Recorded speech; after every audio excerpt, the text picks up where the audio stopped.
ষোড়শ অধ্যায়, কিভাবে পরীক্ষিত কলিযুগের সম্মুখীন হন। শ্লোক 1। सूत उवाच ततः परीक्षिद्विजवर्य शिक्षया महीं महाभागवतः शशासः यथा हि सूत्यामभिजातकोविदाः समादिशन् विप्रमहद्गुणस्तथा। অনুবাদ। সুত গোস্বামী বললেন, হে পণ্ডিত ব্রাহ্মণগণ, ভাগ্য গণনায় পারদর্শী পণ্ডিতেরা মহারাজ পরীক্ষিতের জন্মের সময় তার যে সমস্ত মহৎ গুণাবলীর কথা বলেছিলেন, কালক্রমে তিনি সেই সমস্ত শ্রেষ্ঠ গুণাবলীতে বিভূষিত হয়ে একজন পরম ভাগবত রূপে এবং শ্রেষ্ঠ ব্রাহ্মণদের উপদেশ অনুসারে পৃথিবী শাসন করতে লাগলেন। তাৎপর্য: মহারাজ পরীক্ষিতের জন্মের সময় জ্যোতির্বিদ্যায় পারদর্শী ব্রাহ্মণেরা তার কিছু গুণাবলী সম্বন্ধে ভবিষ্যৎবাণী করেছিলেন। মহারাজ পরীক্ষিত কালক্রমে একজন মহান ভগবত ভক্তে পরিণত হয়ে সমস্ত গুণাবলী বিকশিত করেছিলেন। মানুষের শ্রেষ্ঠ গুণ হচ্ছে ভগবানের ভক্ত হওয়া, এবং তা হলে অনুশীলনযোগ্য সমস্ত সদ্গুণাবলী ধীরে ধীরে তার মধ্যে বিকশিত হয়। মহারাজ পরীক্ষিত ছিলেন এক মহাভাগবত বা উত্তম অধিকারী ভগবত ভক্ত, যিনি কেবল ভগবতত্ব বিজ্ঞানে পারদর্শী ছিলেন তাই নয়, তিনি তার অপ্রাকৃত উপদেশাবলীর দ্বারা অন্যদেরও ভগবত ভক্তে পরিণত করতে পারতেন। তাই মহারাজ পরীক্ষিত ছিলেন উত্তম অধিকারী ভক্ত, এবং তিনি সবসময় মহান ঋষি এবং বিচক্ষণ ব্রাহ্মণদের উপদেশ গ্রহণ করতেন। তাঁদের সেই শাস্ত্রসম্মত উপদেশ অনুসারে তিনি রাজ্য শাসন করতেন।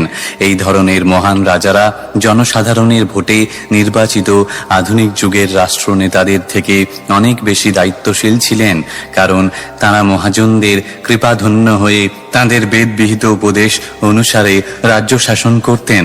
নিত্য নতুন আইন তৈরি করে এবং কোনো উদ্দেশ্য সাধনের মতলবে বারবার সেগুলির পরিবর্তন করবার জন্য মূর্খ অর্বাচীনদের দরকার হতো না।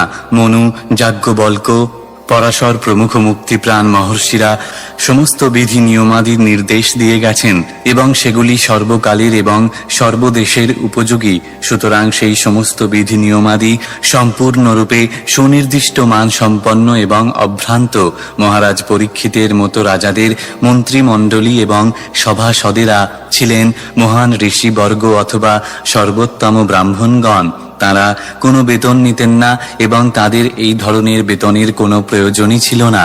রাষ্ট্র বিনা খরচে তাদের কাছ থেকে সর্বশ্রেষ্ঠ উপদেশ লাভ করত। তারা সকলেই ছিলেন সমদর্শী। তারা মানুষ এবং পশু উভয়ের প্রতি সমভাবাপন্ন ছিলেন। মানুষকে রক্ষা করে নিরীহ পশুদের হত্যা করার নির্দেশ তারা রাজাকে দিতেন না। এই ধরনের সভাসদেরা মূর্খ ছিলেন না, অথবা মূর্খদের স্বর্গ রচনাকারীদের প্রতিনিধি ছিলেন না। তারা সকলেই ছিলেন আত্মতত্ত্ববেত্তা, এবং তারা জানতেন কিভাবে রাষ্ট্রের প্রতিটি প্রজা এই জীবনে এবং পরবর্তী জীবনে সুখী হতে পারে। তারা যাবৎ জীবেত সুখং জীবেত ঋণং কৃত্তা ঘৃতং পিবেত এই প্রকার ভোগপরায়ণ মতবাদের প্রচারকারী ছিলেন না। তারা ছিলেন প্রকৃত অর্থেই দার্শনিক, এবং তারা মানব জীবনের উদ্দেশ্য সম্বন্ধে যথাযথভাবে অবগত ছিলেন।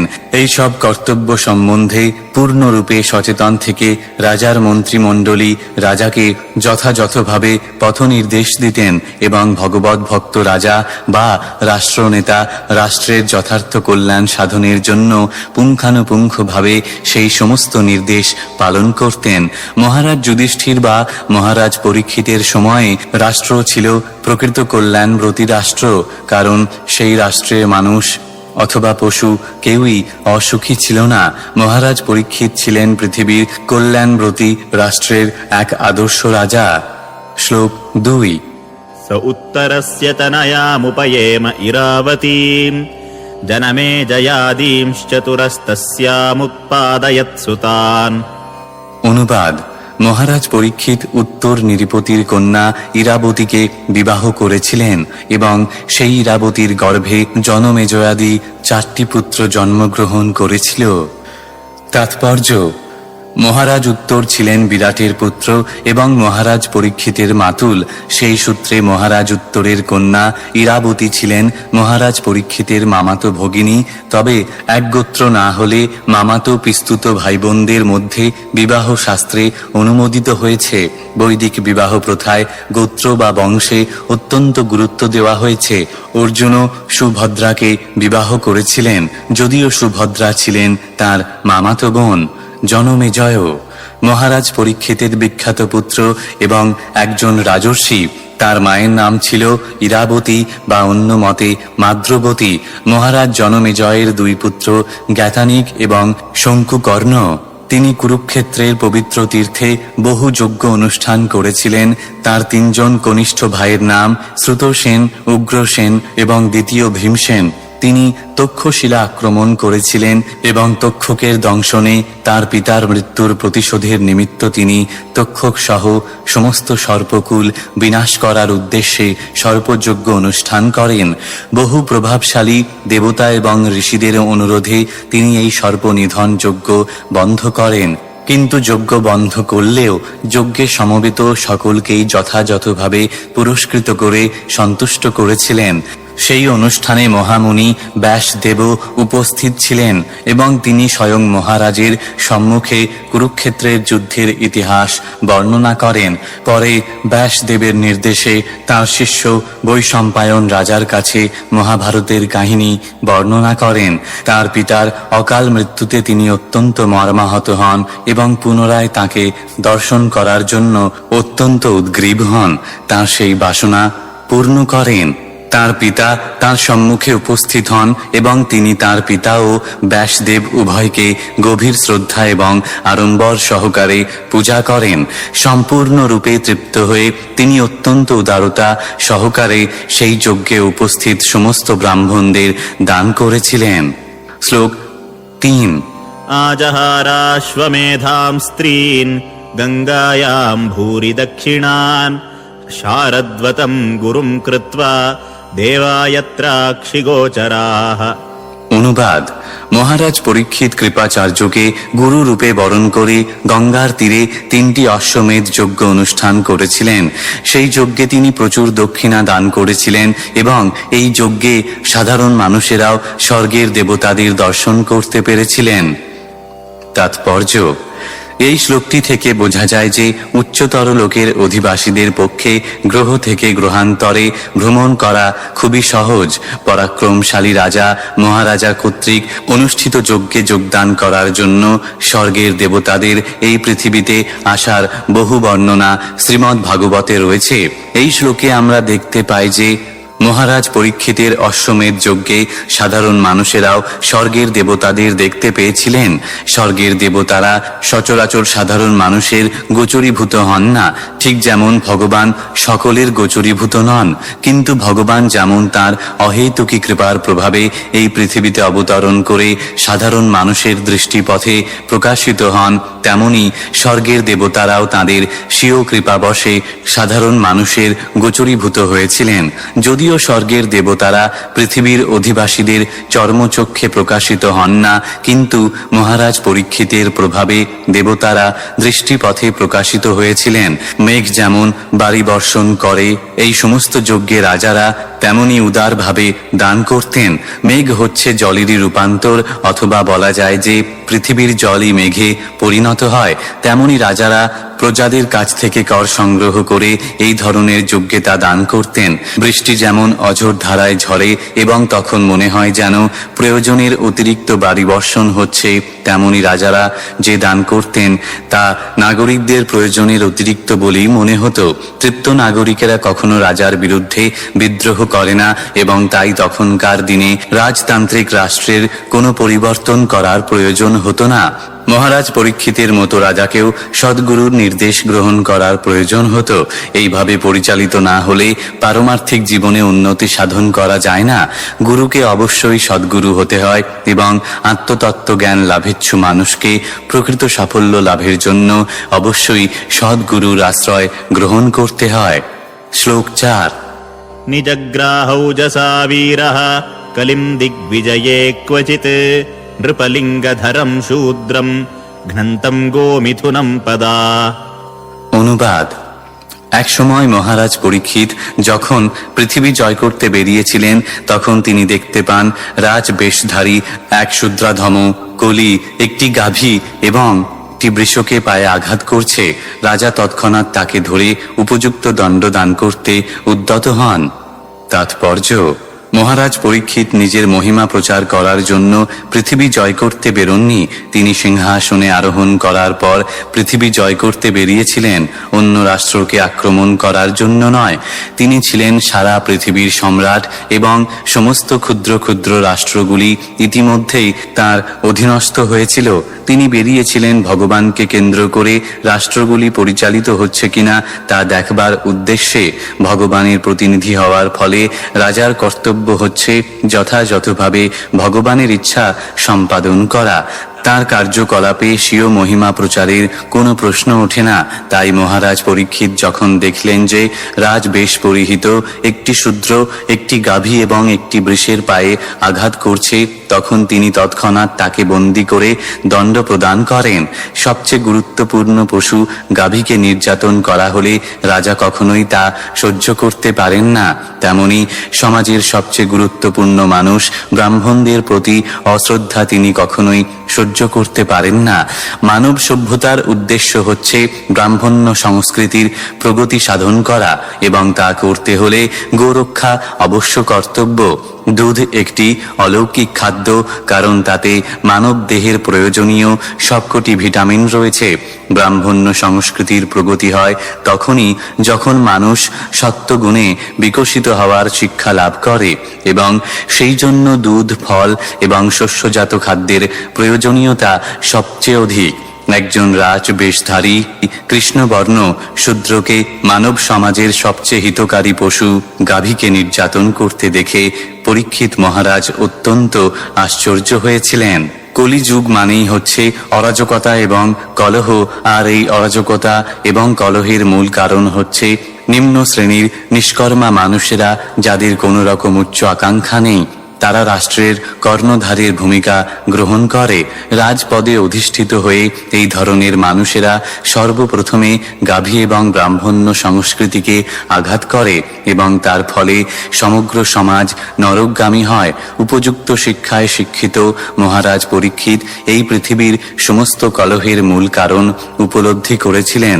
তাই তিনি সেই কারণটি অঙ্কুরেই বিনাশ করতে চেয়েছিলেন। শ্লোক 5।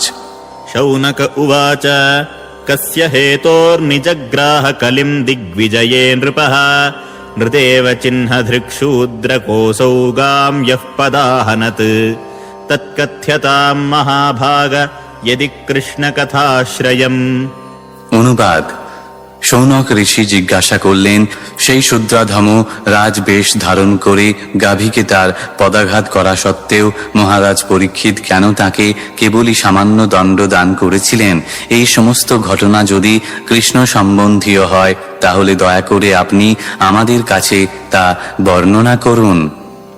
তাৎপর্য: পুণ্যবান মহারাজ পরীক্ষিত যে সেই দুষ্কৃতকারীকে হত্যা না করে কেবল দণ্ড দান করেছিলেন, সেই কথা শুনে শৌনক প্রমুখ ঋষিরা আশ্চর্যান্বিত হয়েছিলেন। তা থেকে বোঝা যায় যে অপরাধী রাজবেশ ধারণ করে জনসাধারণকে প্রতারণা করতে চায় এবং সবচেয়ে পবিত্র পশু গাভীকে অপমান করতে সাহস করে। মহারাজ পরীক্ষিতের মতো পুণ্যবান রাজাদের কর্তব্য সেই অপরাধীকে তৎক্ষণাৎ হত্যা করা। তখনকার দিনের ঋষিরা কল্পনাও করতে পারতেন না যে কলিযুগের প্রভাবে শূদ্রাধমেরা দেশ নেতার পদে নির্বাচিত হবে এবং গোহত্যা করার জন্য কসাইখানা খুলবে। এক প্রতারক এবং গাভী নির্যাতনকারী শূদ্রকের কথা শুনতে মহর্ষিদের মোটেই আগ্রহ ছিল না। সেই ঘটনার সঙ্গে শ্রীকৃষ্ণের বিষয়ে কোনো যোগাযোগ ছিল কিনা তাঁরা তা জানতে চেয়েছিলেন। তাঁরা কেবল শ্রীকৃষ্ণ বিষয়ক কথা শুনতেই আগ্রহী ছিলেন, কারণ শ্রীকৃষ্ণের সঙ্গে সম্পর্কিত কথাই কেবল শ্রবণীয়। শ্রীমদ্ ভাগবতে সমাজতন্ত্র, রাজতন্ত্র, অর্থনীতি, সাংস্কৃতিক বিষয় ইত্যাদি সম্বন্ধে বহু বিষয়ে আলোচনা করা হয়েছে, কিন্তু সে সমস্তই শ্রীকৃষ্ণ সম্বন্ধীয় এবং তাই সেগুলি শ্রবণযোগ্য।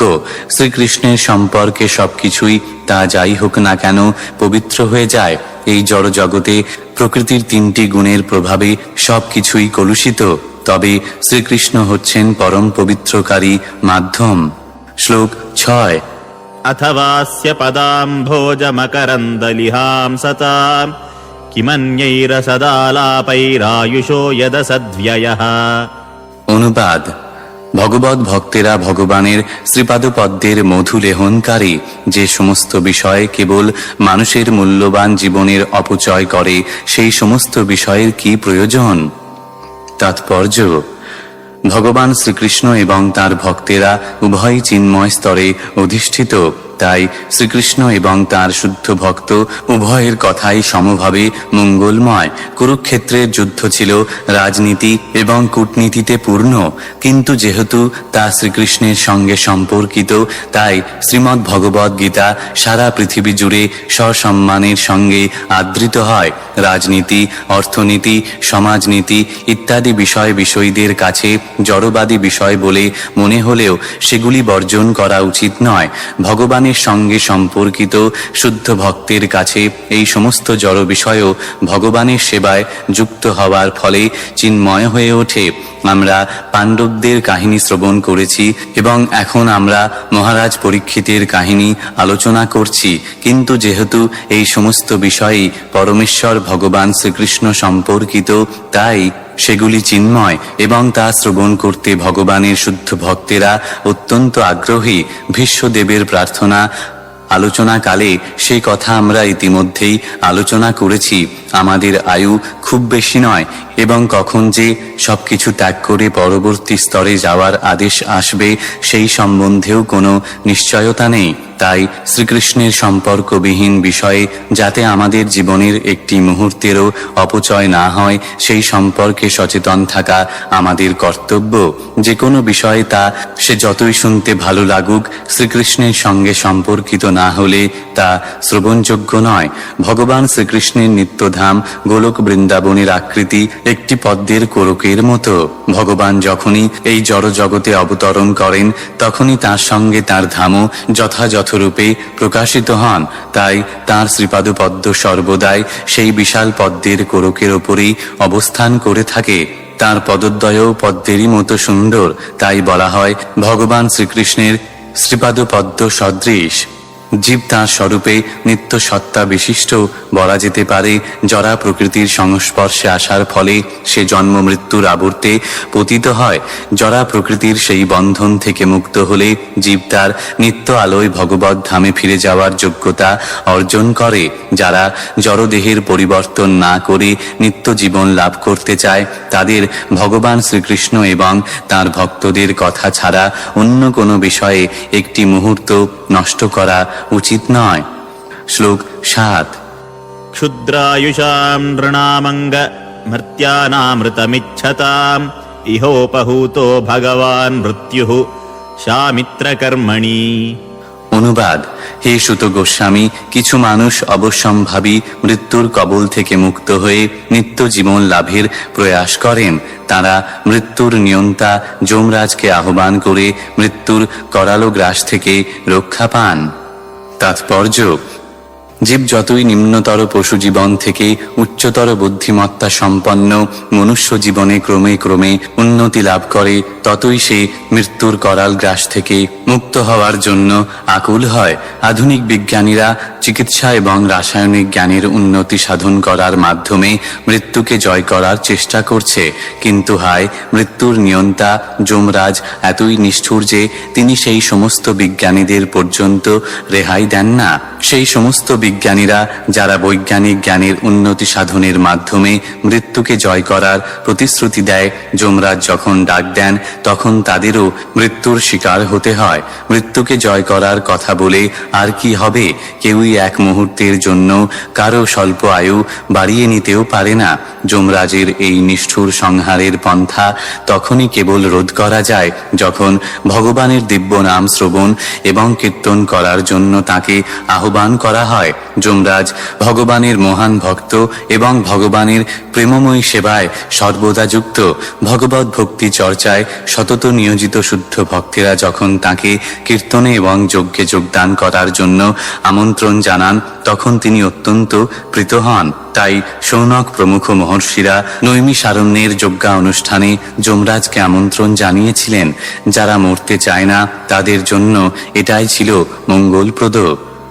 শ্লোক 8।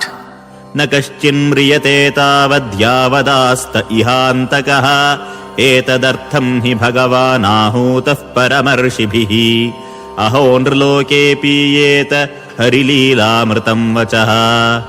অনুবাদ: মৃত্যুর কারণ স্বরূপ যমরাজ যতক্ষণ এখানে উপস্থিত থাকবেন ততক্ষণ কারো মৃত্যু হবে না।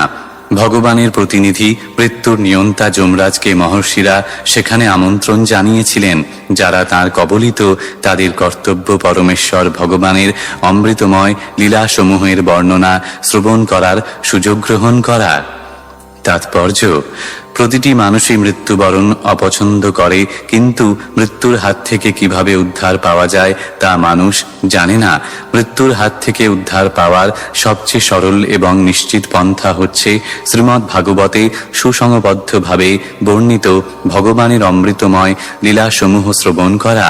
তাই এখানে উপদেশ দেওয়া হয়েছে যে কোনো মানুষ যদি মৃত্যুর গ্রাস থেকে মুক্ত হতে চান তাহলে তিনি যেন শৌনক প্রমুখ ঋষির নির্দেশিত এই পন্থা অবলম্বন করেন।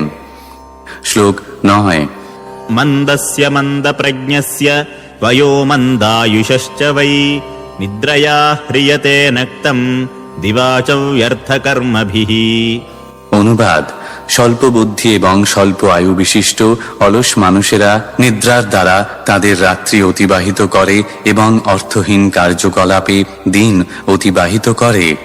তাৎপর্য: অল্প বুদ্ধি সম্পন্ন মানুষেরা মানব জীবনের প্রকৃত মূল্য সম্বন্ধে অবগত নয়। যারা প্রকৃতি তার কঠোর নিয়মে জীবকে নানা প্রকার দুঃখ দুর্দশা রূপ দণ্ড দান করার সময় প্রকৃতির বিশেষ আদান স্বরূপ এই মনুষ্য শরীরটি দিয়ে থাকেন। জীবনের সর্বশ্রেষ্ঠ আশীর্বাদ অর্জনের জন্য, অর্থাৎ জন্ম মৃত্যুর বন্ধন থেকে মুক্ত হওয়ার জন্য এটি একটি সুযোগ। যিনি বুদ্ধিমান তিনি বন্ধন মুক্ত হওয়ার জন্য কঠোর পরিশ্রম করে এই গুরুত্বপূর্ণ উপহারের যথাযথ সদ্ব্যবহার করেন।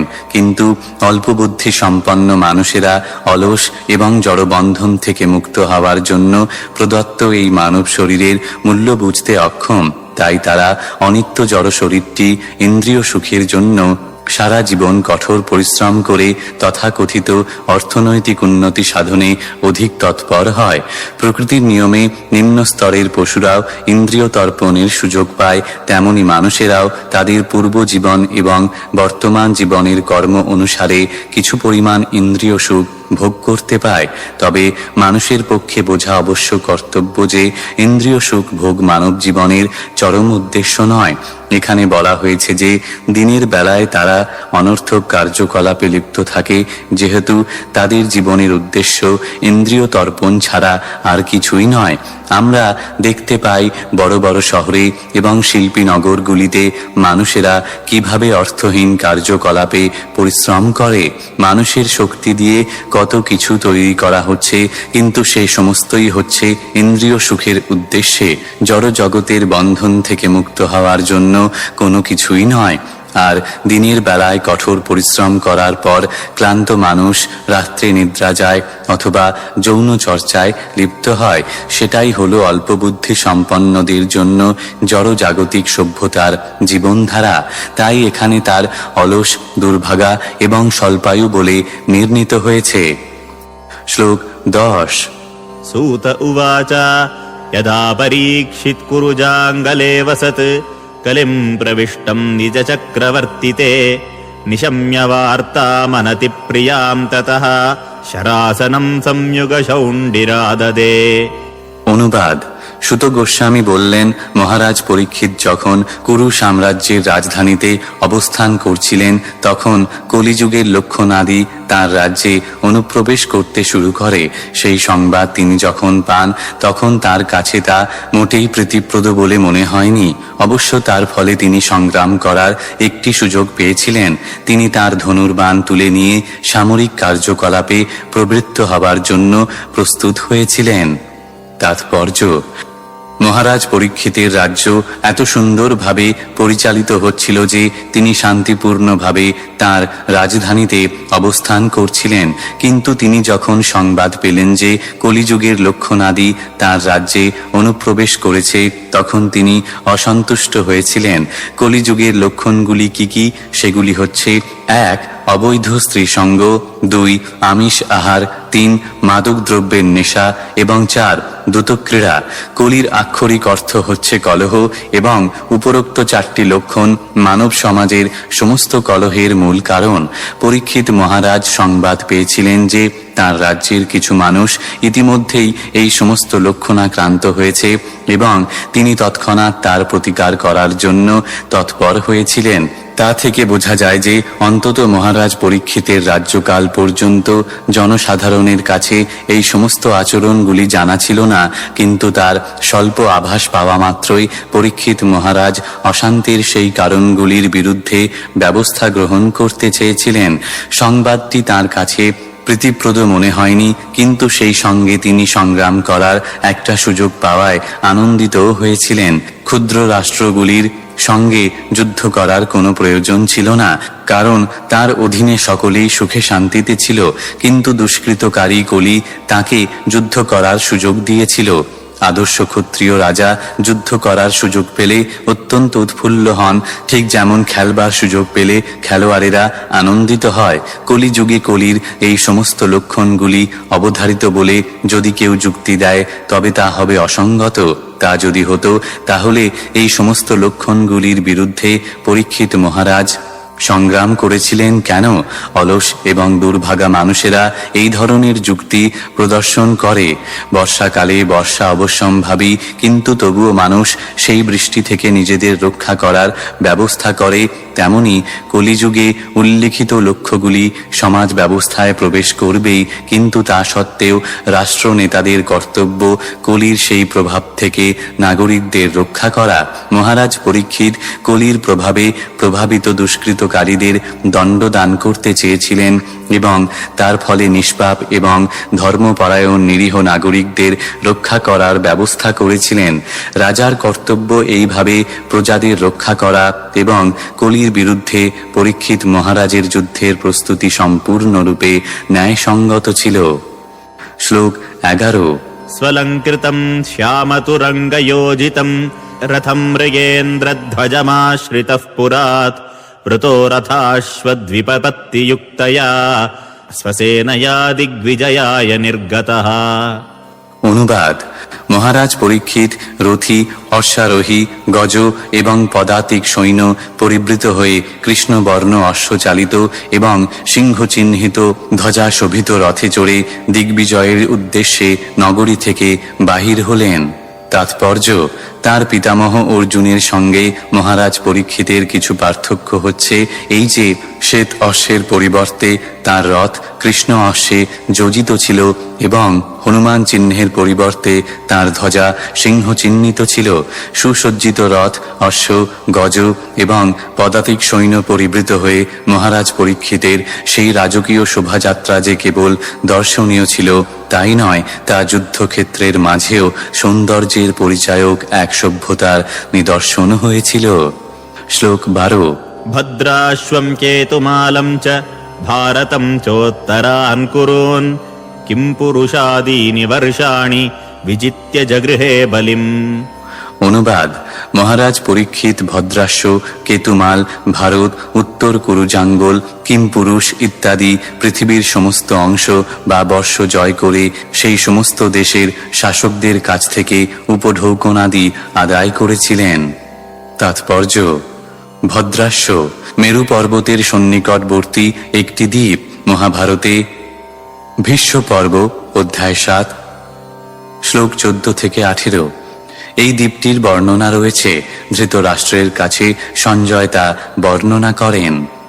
মহারাজ যুধিষ্ঠিরও এই দ্বীপটি জয় করেছিলেন এবং তার ফলে এই প্রদেশটি তাঁর সাম্রাজ্যের অন্তর্ভুক্ত হয়েছিল। মহারাজ পরীক্ষিত ইতিপূর্বেই তাঁর পিতামহের সাম্রাজ্যের উত্তরাধিকারী রূপে বিঘোষিত হয়েছিলেন, কিন্তু তা সত্ত্বেও তিনি স্বীয় বলের দ্বারা সেই সমস্ত দেশের উপর তাঁর আধিপত্য বিস্তার করে উপঢৌকন সংগ্রহ করেছিলেন। কেতুমাল এই ভূলোক 7টি দ্বীপ এবং 7টি সমুদ্রে বিভক্ত, আবার অনেকের মতে 9 ভাগে বিভক্ত। এই পৃথিবীর নাম জম্বুদ্বীপ এবং এটি 9টি বর্ষে বিভক্ত। ভারতবর্ষ হল তার মধ্যে একটি বর্ষ। আধুনিক ভূগোলে যাকে বলা হয় মহাদেশ, এবং আরেকটি বর্ষের নাম কেতুমাল। বলা হয় যে কেতুমাল বর্ষের রমণীরা সবচেয়ে সুন্দরী। এই বর্ষটি অর্জুনও জয় করেছিলেন। মহাভারতে সভা অধ্যায় 28 শ্লোক 6 পৃথিবীর এই অংশটির বর্ণনা পাওয়া যায়। বলা হয় যে পৃথিবীর এই অংশটি মেরু পর্বতের পশ্চিম ভাগে অবস্থিত এবং এখানকার অধিবাসীদের আয়ু ছিল 10,000 বৎসর। ভীষ্ম পর্ব অধ্যায় 6 শ্লোক 31 এখানকার মানুষদের দেহ গৌর বর্ণ এবং রমণীরা স্বর্গের দেবকন্যাদের মতো সুন্দরী। এখানকার অধিবাসীরা সব রকম রোগ এবং শোক থেকে মুক্ত। ভারতবর্ষ পৃথিবীর এই অংশটিও জম্বুদ্বীপের 9টি বর্ষের অন্যতম। ভারতবর্ষের একটি বর্ণনা মহাভারতে ভীষ্ম পর্ব অধ্যায় 9 থেকে 10 দেওয়া হয়েছে। জম্বুদ্বীপের মধ্যভাগে ইলাবৃত বর্ষ অবস্থিত এবং ইলাবৃত বর্ষের দক্ষিণ ভাগে হরিবর্ষ অবস্থিত। মহাভারতে সভা পর্ব অধ্যায় 28 শ্লোক 7 থেকে 8 এই সমস্ত বর্ষের বিবরণ দেওয়া হয়েছে এইভাবে। নগরাংশ্চ বনাংশ্চৈব নদীশ্চ বিমলোদকাঃ পুরুষান বেদকল্পাংশ্চ নারীশ্চ প্রিয়দর্শনাঃ আদৃষ্টপূর্বান সুভগান সদদর্শ ধনঞ্জয়ঃ সদনানি চ শুভ্রাণি নারীশ্চাপ্সরসাম নিভাঃ। এখানে বর্ণনা করা হয়েছে যে এই উভয় বর্ষের নারীরাই ছিলেন অত্যন্ত সুন্দরী এবং তাদের কেউ কেউ স্বর্গের অপ্সরাদের মতোই সুন্দরী ছিলেন। উত্তর কুরু বৈদিক বর্ণনা অনুসারে জম্বুদ্বীপের উত্তর প্রান্তে এই উত্তর কুরুবর্ষ অবস্থিত। এর 3 দিকে লবণ সমুদ্র এবং এটি শৃঙ্গবান পর্বত দ্বারা হিরণ্ময় বর্ষ থেকে বিভক্ত। কিম্প পুরুষ বর্ষ এই বর্ষটি দার্জিলিং ধবলগিরি পর্বতের উত্তর পারে অবস্থিত এবং সম্ভবত নেপাল, ভুটান, তিব্বত এবং চীন দেশের মতো কোনো দেশ। এই স্থানটিও অর্জুন জয় করেছিলেন। সভা পর্ব অধ্যায় 28 শ্লোক 1 থেকে 2 কিম পুরুষেরা দক্ষের কন্যার বংশধর। মহারাজ যুধিষ্ঠির যখন অশ্বমেধ যজ্ঞ করেছিলেন তখন এই সমস্ত দেশের অধিবাসীরাও সেই মহোৎসবে যোগদানের জন্য উপস্থিত হয়েছিলেন এবং সম্রাটকে তাদের উপহার প্রদান করেছিলেন। পৃথিবীর এই ভূমণ্ডলটিকে বলা হয় কিমপুরুষ বর্ষ অথবা কখনো বা হিমালয় অঞ্চলের দেশ বলে হিমবতী নামেও অভিহিত করা হয়। কথিত আছে যে সুখদেব গোস্বামী হিমালয়ের এই প্রদেশে জন্মগ্রহণ করেছিলেন এবং তিনি হিমালয়ের দেশগুলি অতিক্রম করে ভারতবর্ষে এসেছিলেন। অন্যভাবে বলতে গেলে মহারাজ পরীক্ষিত এইভাবে সারা পৃথিবী জয় করেছিলেন। তিনি সারা পৃথিবীর পূর্ব, পশ্চিম, উত্তর এবং দক্ষিণ দিকের সবকটি সাগর এবং মহাসাগর আদির সংযোজনকারী সমস্ত মহাদেশগুলি জয় করেছিলেন।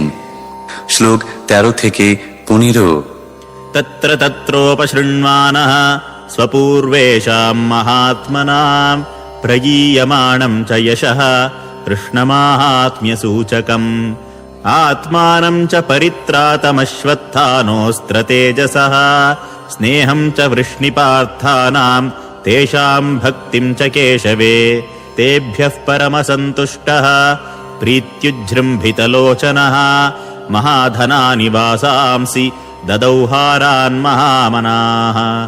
অনুবাদ রাজা যেখানেই গিয়েছিলেন সেখানেই তার মহান ভগবত ভক্ত পূর্বপুরুষদের এবং শ্রীকৃষ্ণের মাহাত্ম্য শ্রবণ করেছিলেন। তিনি নিজেও কিভাবে অশ্বত্থামার অস্ত্রের প্রচণ্ড তেজরশ্মি থেকে রক্ষা পেয়েছিলেন সে কথাও শ্রবণ করেছিলেন। লোকে তার কাছে বৃষ্ণি এবং পৃথার বংশধরদের কেশবের প্রতি গভীর স্নেহ এবং ভক্তির কথাও বলতো। এই প্রকার মহিমা কীর্তনকারীদের প্রতি অত্যন্ত প্রসন্ন হয়ে মহারাজ গভীর তৃপ্তি সহকারে তাঁর চক্ষুদয় উন্মিলিত করেছিলেন এবং মহাবদান্যতা সহকারে তাদের অতি মূল্যবান কণ্ঠহার এবং বসন দান করেছিলেন। তাৎপর্য: রাজা এবং মহান ব্যক্তিদের বন্দনা সহকারে স্বাগত জানাতে হয়।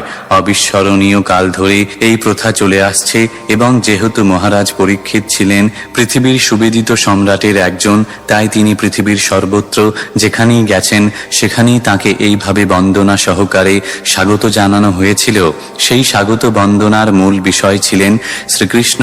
শ্রীকৃষ্ণ মানে শ্রীকৃষ্ণ এবং তার নিত্য ভক্তগণ, ঠিক যেমন রাজা মানে রাজা এবং তার অন্তরঙ্গ পার্ষদগণ। শ্রীকৃষ্ণকে তার ঐকান্তিক ভক্তদের থেকে আলাদা করা যায় না, তাই তার ভক্তদের বন্দনা করা মানে পরমেশ্বর ভগবানেরই বন্দনা করা। আবার শ্রীকৃষ্ণের বন্দনা করা মানে তার ভক্তদের বন্দনা করা। মহারাজ যুধিষ্ঠির এবং অর্জুন প্রমুখ তার পূর্বপুরুষেরা যদি শ্রীকৃষ্ণের লীলা কথার সঙ্গে যুক্ত না হতেন তাহলে পরীক্ষিত তাদের মহিমা কীর্তন শুনে আনন্দিত হতেন না। ভগবান অবতরণ করেন বিশেষভাবে তার ভক্তদের পরিত্রাণ করবার জন্য। ভগবানের উপস্থিতিতে ভক্তেরা মহিমান্বিত হন, কারণ তারা ভগবান এবং তার বিভিন্ন শক্তির সান্নিধ্য ব্যতীত এক মুহূর্তের জন্য জীবন ধারণ করতে পারেন না। ভগবান তার লীলা এবং মহিমার মাধ্যমে তার ভক্তদের কাছে বিরাজমান থাকেন এবং তাই মহারাজ পরীক্ষিত ভগবানের মহিমা কীর্তন শ্রবণ করে তার উপস্থিতি অনুভব করেছিলেন। বিশেষ করে যখন বর্ণনা করা হয়েছিল কিভাবে তার মাতৃজঠরে অবস্থানকালে ভগবান তাকে রক্ষা করেছিলেন। ভগবৎ ভক্তেরা কখনো বিপদগ্রস্ত হন না, কিন্তু প্রতিপদে বিপদ সংকুল এই জড় জগতে ভক্তরা কখনো বা আপাত ভয়ঙ্কর পরিস্থিতির সম্মুখীন হন এবং ভগবান যখন তাদের রক্ষা করেন তখন ভগবৎ ভক্তির মহিমা কীর্তন করা হয়। শ্রীমদ্ ভগবৎ গীতার বক্তারূপে ভগবানের মহিমা প্রচারিত হতো না যদি তার ভক্ত পাণ্ডবেরা কুরুক্ষেত্রের যুদ্ধে জড়িয়ে না পড়তেন। ভগবানের এই সমস্ত লীলাময় কার্যকলাপ মহারাজ পরীক্ষিতের স্বাগত বন্দনায় কীর্তিত হয়েছিল এবং মহারাজ পরীক্ষিত সেই বন্দনাকারীদের প্রতি পূর্ণরূপে সন্তুষ্ট হয়ে তাদের পুরস্কৃত করেছিলেন। তখনকার দিনের স্বাগত বন্দনার সঙ্গে এখনকার স্বাগত বন্দনার পার্থক্য এই যে তখনকার স্বাগত বন্দনা করা হতো পরীক্ষিত মহারাজের মতো ব্যক্তিকে সেই স্বাগত বন্দনা হতো সম্পূর্ণ বাস্তব তত্ত্বের ভিত্তিতে এবং যারা সে বন্দনা করতেন তাদের যথেষ্ট পুরস্কৃত করা হতো। কিন্তু এখনকার স্বাগত বন্দনা বাস্তব তত্ত্বের ভিত্তিতে হয় না, পক্ষান্তরে তা কোনো পদাধিকারীর সন্তুষ্টি বিধানের জন্যই শুধু করা হয় এবং প্রায়ই সেগুলি থাকে কপট তোষামোদে পরিপূর্ণ। আর দিনহীন হতভাগ্য বন্দিতেরা সেই সমস্ত স্বাগত বন্দনাকারীদের কদাচিৎ পুরস্কৃত করে থাকেন। শ্লোক 16। सारथ्य पार्षद सेवन सख्य दौत्य वीरासनानुगमनस्त वन प्रणामान् स्निग्धेषु पाण्डुषु जगत् प्रणतिं च विष्णोर्भक्तिं करोति नृपतिश्चरणारविन्दे।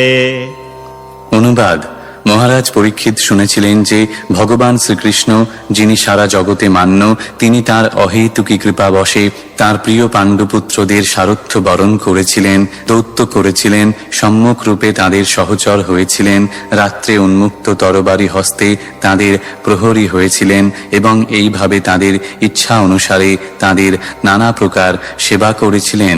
কনিষ্ঠ ভ্রাতারূপে তিনি তাদের প্রণতি নিবেদন করেছিলেন এবং তাদের নির্দেশ পালন করেছিলেন। তা শুনে মহারাজ পরীক্ষিত ভগবানের শ্রীপাদ পদ্মের প্রতি ভক্তিতে অভিভূত হয়েছিলেন। তাৎপর্য: পাণ্ডবদের মতো ঐকান্তিক ভক্তদের কাছে শ্রীকৃষ্ণই সবকিছু। তাদের কাছে শ্রীকৃষ্ণ ছিলেন পরমেশ্বর ভগবান, শ্রী গুরুদেব, আরাধ্য বিগ্রহ, পথপ্রদর্শক, সারথি, সখা, সেবক, বার্তাবহ দূত এবং তাদের চিন্তনীয় সবকিছুই। আর এইভাবে ভগবানও পাণ্ডবদের ভালোবাসার প্রতিদান দিয়েছিলেন। ভগবানের শুদ্ধ ভক্তরূপে মহারাজ পরীক্ষিত ভগবানের ভক্তের ভালোবাসার অপ্রাকৃত প্রতিদান উপলব্ধি করতে পেরেছিলেন এবং তাই তিনিও ভগবানের প্রতি ভক্তিতে অভিভূত হয়েছিলেন।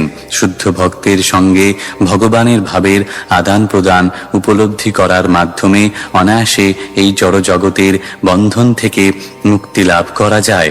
ভক্তের সঙ্গে ভগবানের এই আদান প্রদান সাধারণ মানুষের আচরণ বলে মনে হতে পারে, কিন্তু তত্ত্বগতভাবে যিনি তার মর্ম উপলব্ধি করেন তিনি তৎক্ষণাৎ ভগবত ধামে ফিরে যাওয়ার যোগ্যতা অর্জন করেন।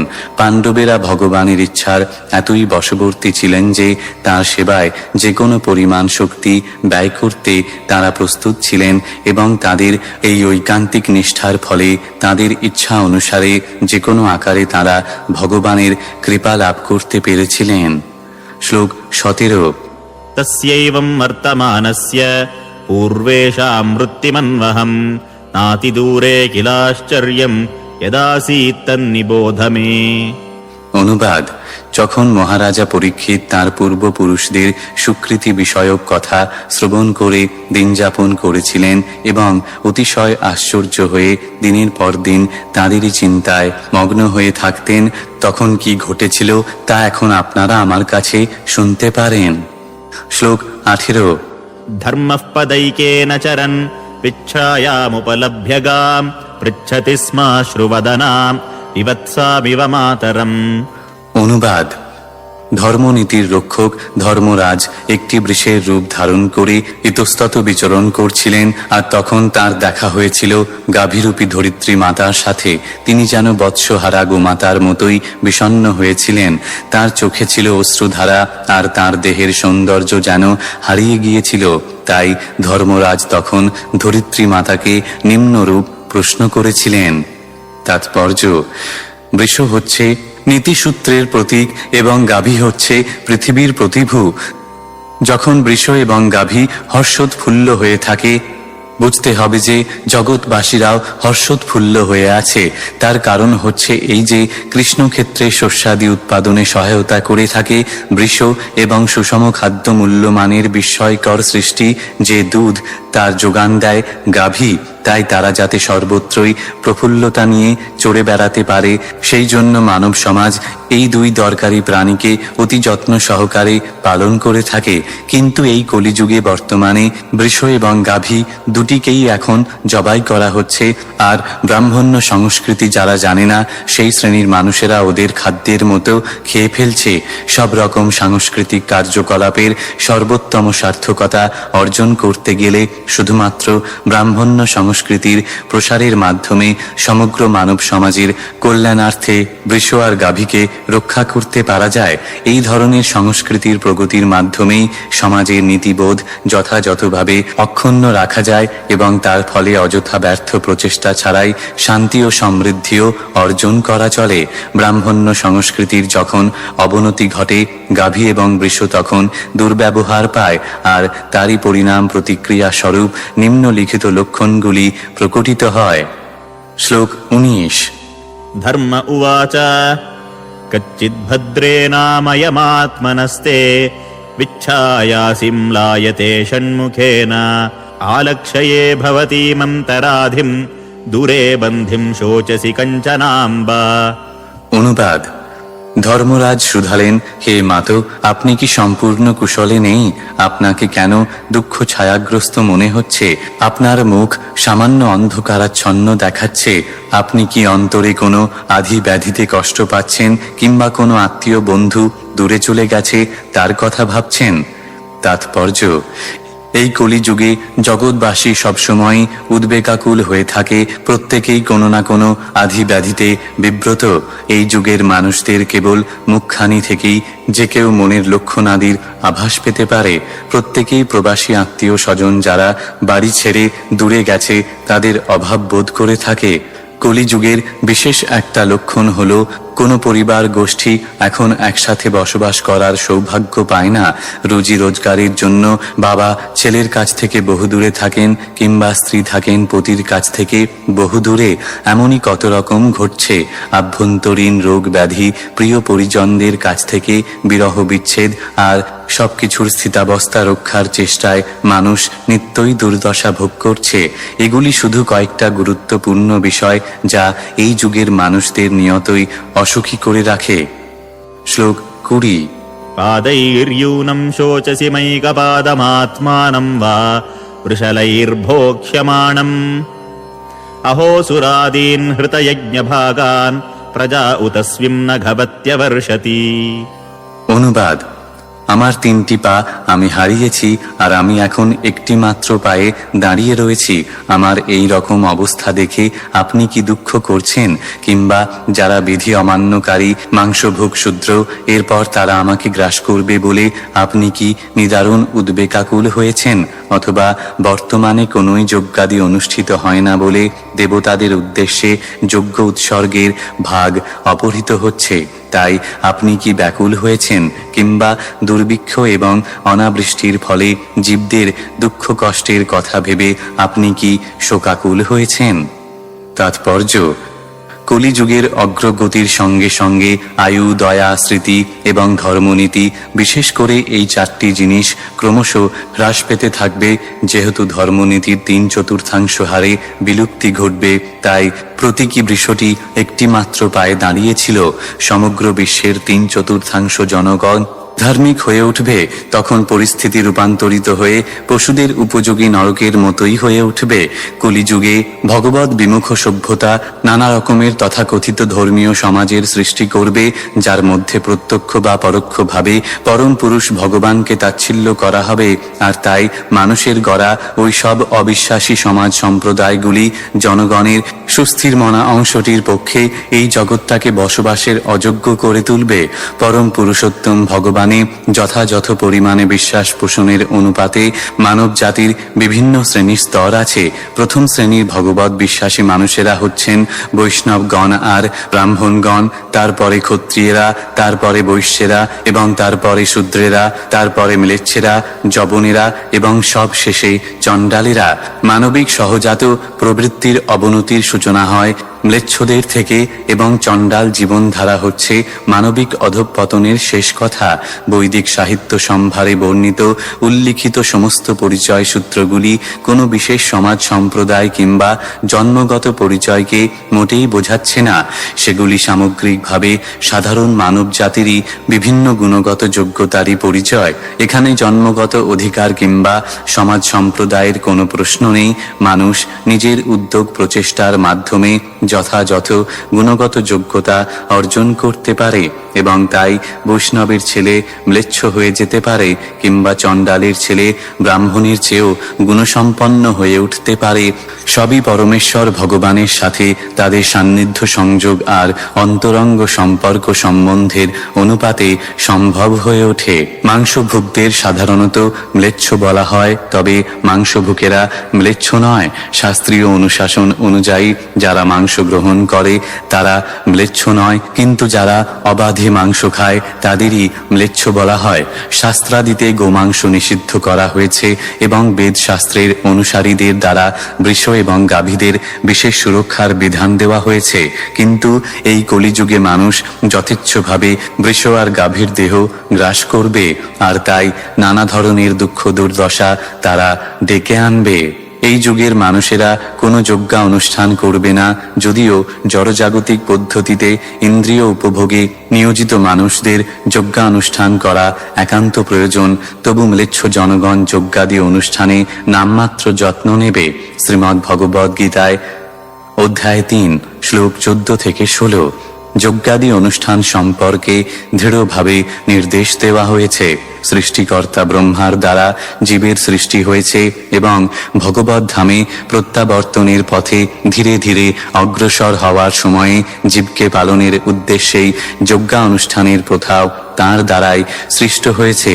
প্রথমটি হচ্ছে এই যে শস্যাদি আর শাকসবজি উৎপাদনের উপর নির্ভর করে জীব জীবন ধারণ করে এবং সেই ধরনের খাদ্য সামগ্রী আহার করে তারা রক্ত ও বীর্যরূপে শরীরের মূল জীবনী শক্তি পায়, আর রক্ত ও বীর্য থেকে জীবসত্তা অন্যান্য জীব সৃষ্টি করতে সক্ষম হয়। কিন্তু শস্যাদি তৃণ ইত্যাদির উৎপাদন বৃষ্টির দ্বারাই সম্ভবপর হয়, আর এই বৃষ্টি যথাযথভাবে বর্ষণ করানো হয় নির্দিষ্ট বিধিবদ্ধ যজ্ঞাদি অনুষ্ঠানের মাধ্যমে।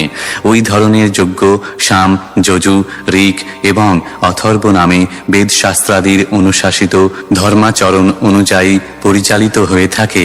মনু স্মৃতিশাস্ত্রে নির্দেশিত হয়েছে যে অগ্নিহোত্র বেদিমূলে যজ্ঞ নিবেদনের মাধ্যমে সূর্যদেবকে সন্তুষ্ট করা যায়।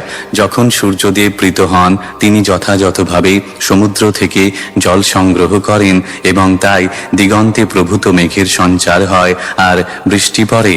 যথেষ্ট বৃষ্টিপাতের পরে মানুষ আর সমস্ত পশুদের জন্য যথেষ্ট পরিমাণে শস্যাদির উৎপাদন হয়, আর তাই প্রগতিমূলক কার্যকলাপের জন্য জীবসত্তার মধ্যে শক্তি জাগে। ম্লেচ্ছরা অবশ্য নানা প্রকার জীবজন্তুর সাথে বৃষ আর গাভীদের বধ করার উদ্দেশ্যে কসাইখানা বসাবার মতলব করে, ভাবে যে যজ্ঞাদি অনুষ্ঠান আর শস্যাদি উৎপাদনের ব্যাপারে গ্রাহ্য না করে তারা কলকারখানার সংখ্যা বৃদ্ধির দ্বারা এবং পশুখাদ্য ভক্ষণের মাধ্যমে জীবন ধারণ করে সমৃদ্ধি লাভ করবে। কিন্তু তাদের অবশ্যই জানা দরকার যে এমনকি ওই পশুদের জন্য ঘাস পাতা আর শাকসবজি উৎপাদন তাদের নিশ্চয় করতে হবে, না হলে পশুরা বাঁচতে পারবে না। আর পশুদের জন্য ঘাস পাতা ফলাতে গেলে তাদের চাই প্রচুর বৃষ্টি। অতএব সূর্যদেব, ইন্দ্রদেব এবং চন্দ্রদেবের মতো দেবতাদের কৃপার উপরে তাদের শেষ পর্যন্ত নির্ভর করতেই হয় এবং ওই সব দেবতাদের প্রীতি সাধন করতে হয় যজ্ঞ অনুষ্ঠানাদির মাধ্যমেই। এই জড়জগৎটি এক ধরনের কারাগার, যা আমরা বেশ কয়েকবার বলেছি। দেবতারা হচ্ছেন পরমেশ্বর ভগবানের দাস, যারা কারাগারটির যথাযথ রক্ষণাবেক্ষণ করে থাকেন।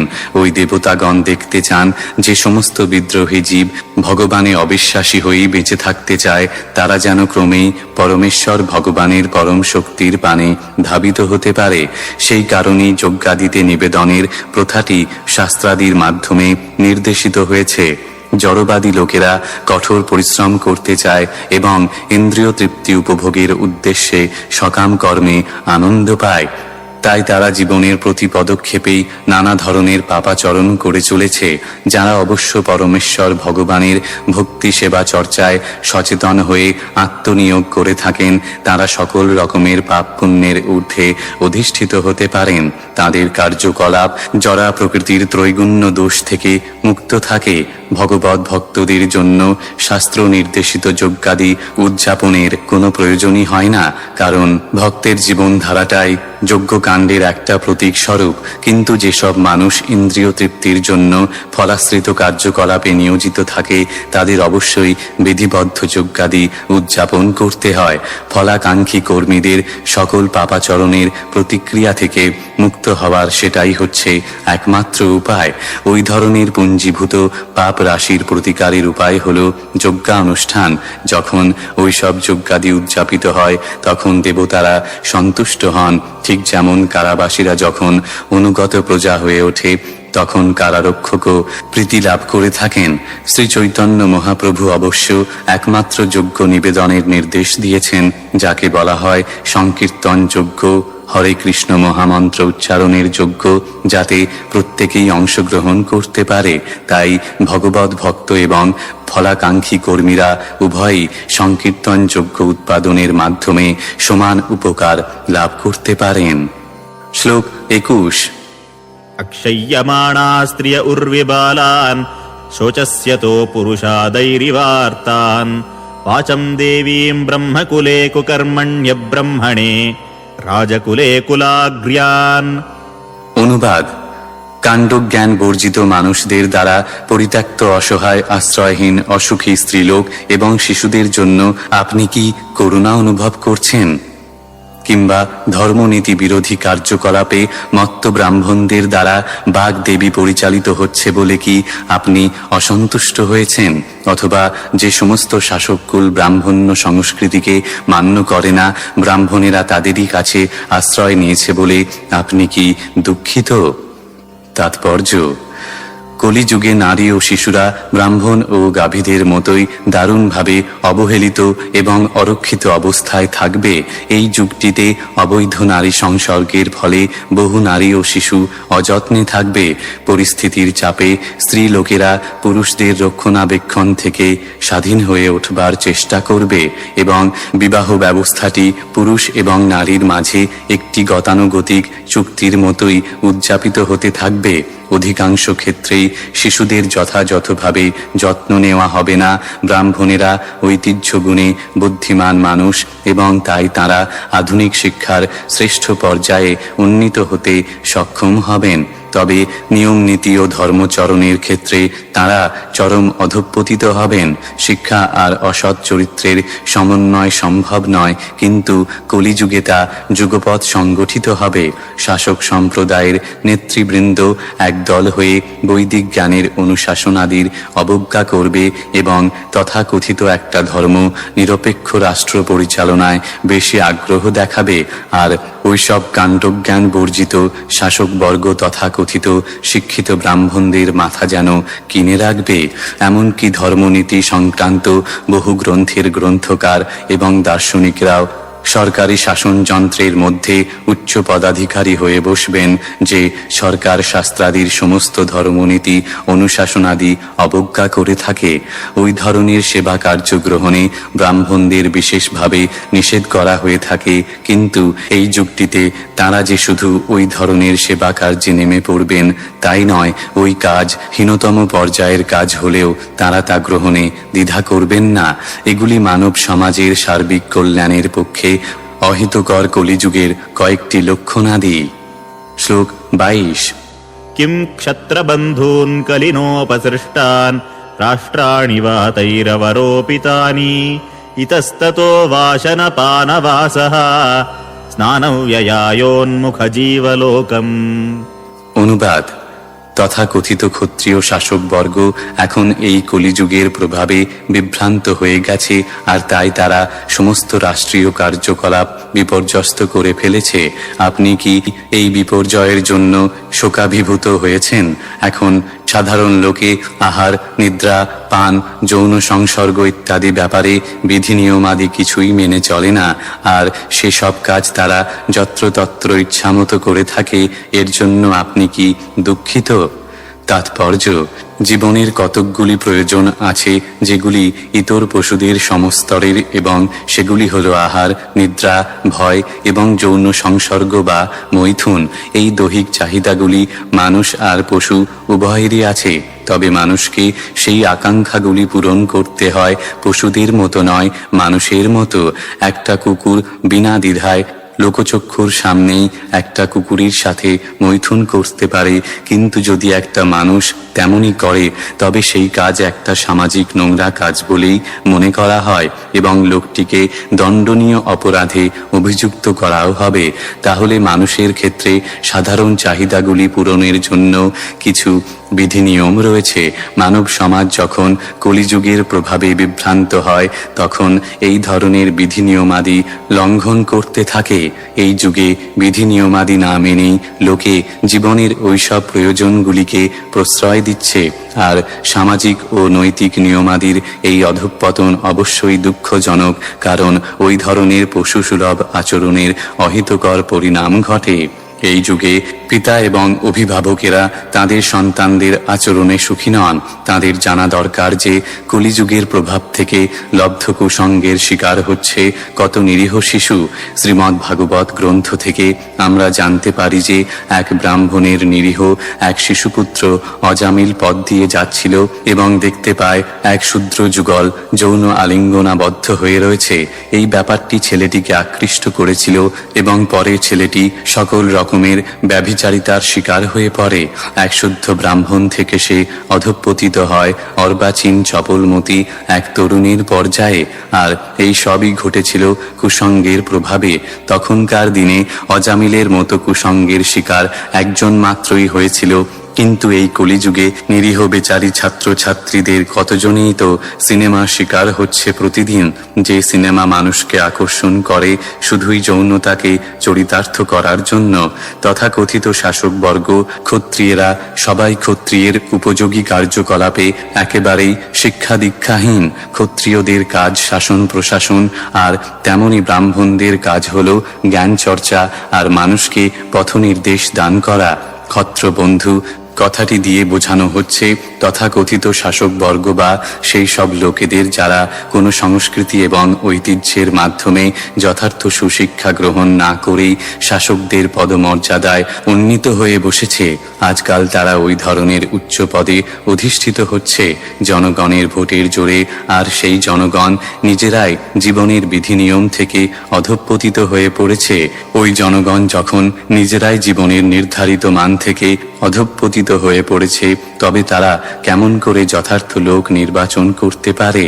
অতএব কলিযুগের প্রভাবে সর্বত্রই রাজনৈতিক, সামাজিক বা ধর্ম সংক্রান্ত প্রতিটি ব্যাপারেই সর্ববিপর্যস্ত হয়ে পড়েছে। আর তাই সুস্থির প্রকৃতির মানুষের কাছে এই সবই পরম দুঃখজনক ব্যাপার হয়ে দাঁড়িয়েছে। শ্লোক 23। यद्वाम्बते भूरिभरावतार कृतावतारस्य हरेर्धरित्री अन्तर्हितस्य स्मरति विसृष्टा कर्माणि निर्वाण विलम्बितानि। অনুবাদ: হে ধরিত্রী মাতা, পরম পুরুষোত্তম ভগবান শ্রীহরি স্বয়ং পরমেশ্বর ভগবান শ্রীকৃষ্ণ রূপে অবতারত্ব গ্রহণ করেছিলেন কেবলই আপনার প্রভুত্ব ভার লাঘবের জন্য। এখানে তার সকল লীলা সম্পাদনই অপ্রাকৃত, আর সেগুলি মোক্ষ লাভের পথ সুদৃঢ় করে তোলে। এখন তিনি অন্তর্হিত হয়েছেন বলে আপনি নিশ্চয়ই তার লীলা কথা স্মরণ করছেন এবং মনে হয় সেগুলির অভাবে শোকাকুলা হচ্ছেন। তাৎপর্য: পরমেশ্বর ভগবানের কার্যকলাপের মধ্যে মোক্ষদান বিষয়ক লীলাও থাকে, তবে নির্বাণ বা মোক্ষ বিষয়ক কার্যকলাপের চেয়ে অন্যান্য লীলা থেকেই বেশি আনন্দ আস্বাদন করা যায়। শ্রীজীব গোস্বামী এবং শ্রী বিশ্বনাথ চক্রবর্তী ঠাকুরের মতে এখানে যে নির্বাণ বিলম্বিতানি শব্দটি ব্যবহার করা হয়েছে তার অর্থ যা মোক্ষ লাভের মূল্য মর্যাদা হ্রাস করে। নির্বাণ লাভ করতে হলে কঠোর তপস্যা করতে হয়, কিন্তু পরমেশ্বর ভগবান এতই কৃপাময় যে তিনি ভূভার হরণ করার উদ্দেশ্যে অবতারত্ব গ্রহণ করেন। কেবলমাত্র এই সব কার্যকলাপ স্মরণ করার মাধ্যমেই মানুষ নির্বাণ থেকে অর্জিত আনন্দ তৃপ্তি তাচ্ছিল্য করে।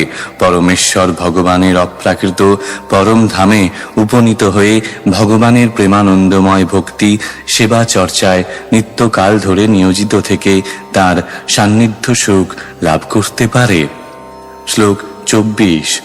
इदं ममाचक्ष्वतवाधिमूलम् वसुन्धरे येन विकर्षितासि कालेन वाते बलिनां बलीयसा सुरार्चितम् किं हृतमम्बसौभगम्। অনুবাদ: হে মাতা বসুন্ধরা, সকল ঐশ্বর্যের আপনি আধার। অনুগ্রহ করে আপনার মনস্তাপের মূল কারণ আমাকে বলুন, যার ফলে আপনি দুঃখ ক্লেশে জর্জরিত হয়ে এমন দুর্বল ক্ষীণতনু হয়েছেন। আমার মনে হয় কালের দারুণ প্রভাব যা অতি বলিষ্ঠকেও পরাভূত করে, তার দ্বারাই আপনার সমগ্র সৌভাগ্য অপহৃত হয়েছে, যে সৌভাগ্য দেবতাদের দ্বারাও বন্দিত হতো। তাৎপর্য: পরমেশ্বর ভগবানের করুণায় এক একটি গ্রহের প্রত্যেকটি সম্পূর্ণ সম্যকভাবে সুসজ্জিত হয়েই সৃষ্ট হয়েছে। তাই কেবলমাত্র এই পৃথিবীর অধিবাসীদের প্রতিপালনের উদ্দেশ্যেই এই গ্রহটি আগাগোড়া সাজানো হয়েছে তা নয়।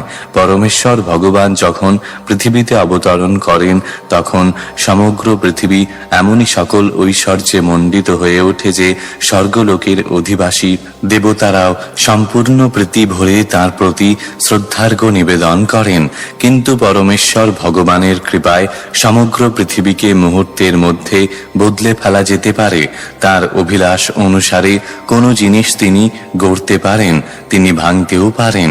সুতরাং নিজেকে পরমেশ্বর ভগবানের অধীনতার ঊর্ধ্বে অধিষ্ঠিত স্বতন্ত্র এবং স্বনির্ভর সত্তা বলে মনে না করাই উচিত।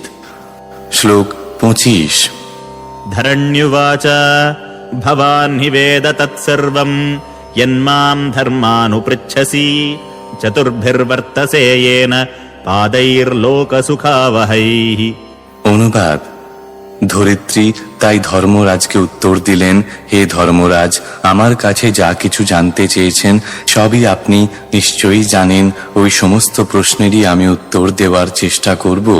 একদা আপনিও 4টি পদের উপরে অধিষ্ঠিত ছিলেন এবং পরমেশ্বর ভগবানের কৃপায় সারা বিশ্ব ব্রহ্মাণ্ডের সুখ বর্ধন করেছিলেন। তাৎপর্য: ধর্মনীতি স্বয়ং পরমেশ্বর ভগবানই নির্ধারিত করেছেন এবং সেই বিধি নিয়মগুলিকে কার্যকর করেন ধর্মরাজ অর্থাৎ যমরাজ।